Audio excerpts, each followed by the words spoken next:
Viewer beware.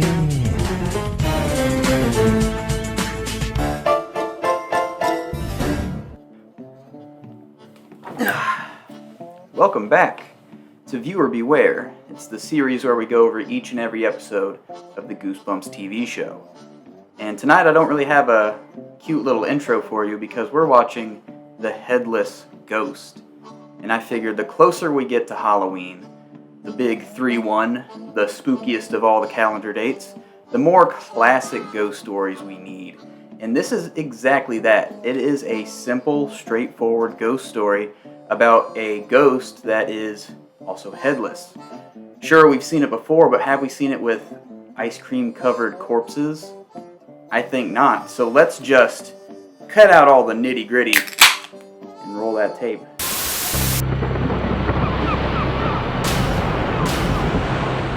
Our story begins at a seaside home with tons of camera cuts. Where are you? Little Victorian boy Andrew is caught by his mom searching for the ghost again, apparently a regular occurrence, when suddenly a ghost actually does appear.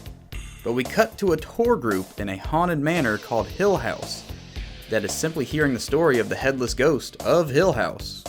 The tour group is broken up by local kids Stephanie and Dwayne, who regularly explore Hill House and show little respect for the ghost legends, calling themselves the Terror Twins of Wheeler Falls.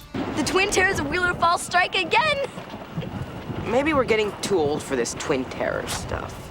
But it seems Dwayne wants to quit disturbing tourists, and Stephanie wants one last hurrah, looking for the head of the headless ghost. The next night, with the next tour group, we get a very chilling monologue from the Hill House guide. It was over 150 years ago that a sea captain built this house. In the story, he explains that Hill House was built by a sea captain that got cucked by his wife while he was away at sea, so he died mad about it, becoming a ghost. When the guide goes into the story of Andrew we heard earlier, Dwayne and Stephanie sneak away from the group and explore the house alone.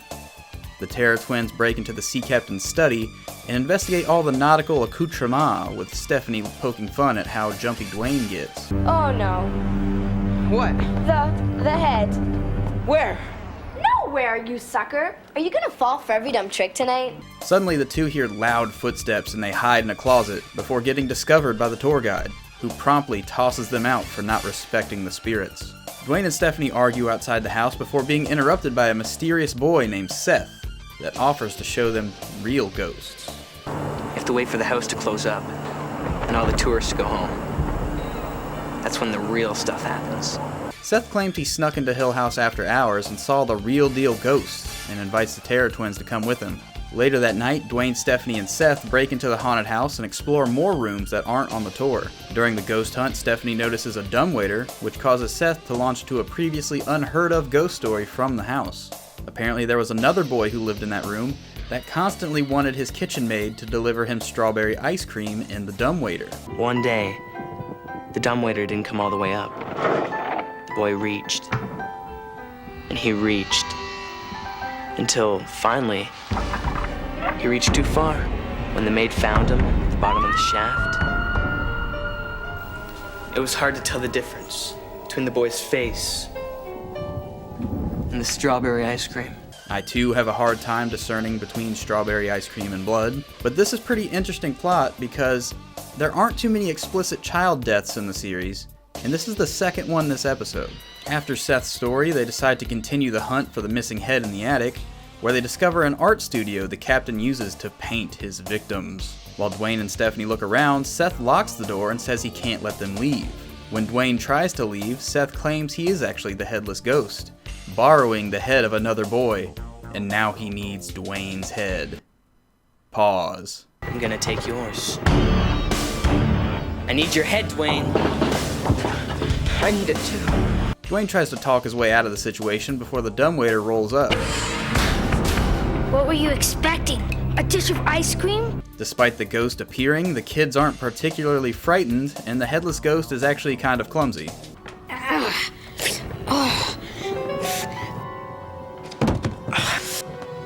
Stephanie starts to question who Seth really is, since the headless ghost just shuffled out of the room, but she's interrupted by the tour guide. I will tell you who he is. He is a no-good kid who works for me, or at least he used to. So everyone's just over the full ghost appearance? Okay then. Anyway, the tour guide tells Dwayne to leave, but makes Stephanie stay in the attic with him. Which again brings us back to the Different Strokes bike shop situation. All right, now I want you boys to scream real loud at my ass. But luckily the tour guide isn't a diddler. He's just a deranged, ghostly sea captain. Seth is also revealed to be the ghost of the ice cream boy, but anyway, the sea captain is painting Stephanie's portrait to make her a permanent part of Hill House. It's not a particularly quick execution. I suppose when you become a permanent member of our little household, you'll learn. Do you think she'll learn? Just another little dab around the mouth. She screams out, and luckily Dwayne hasn't left the house yet, so he runs all the way back to the attic and dumps paint thinner on the portrait. After doing so, the ghost is completely foiled and has no options but to scream.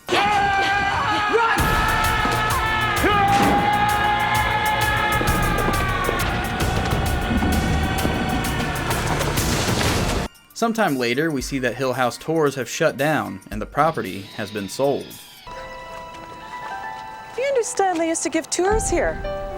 We heard the place was haunted. Haunted, right? And I'm a ghost. Don't worry, I'm sure you'll be very happy here.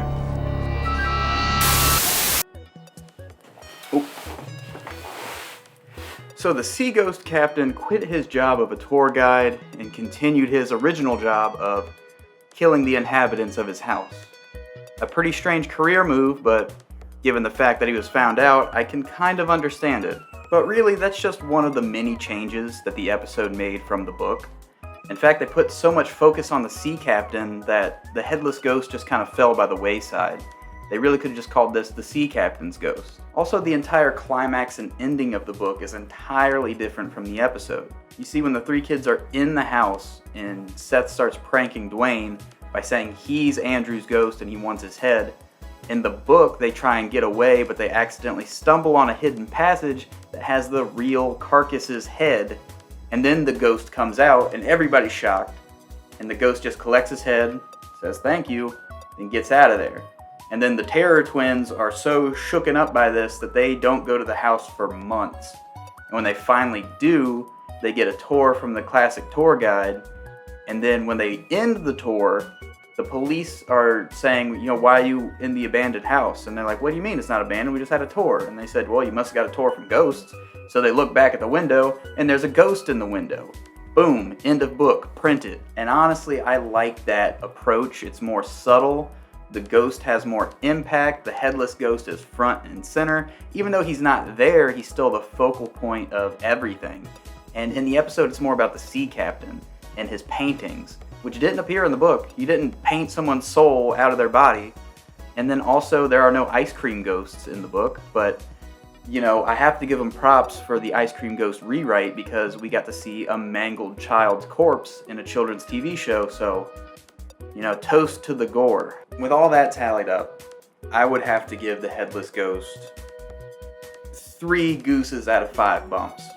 Check it out. I mean, it's hard to beat a classic ghost story, especially when we've had so many episodes focused on comic books and magic tricks and magic wishes. Give me a real down-to-earth ghost spooky story.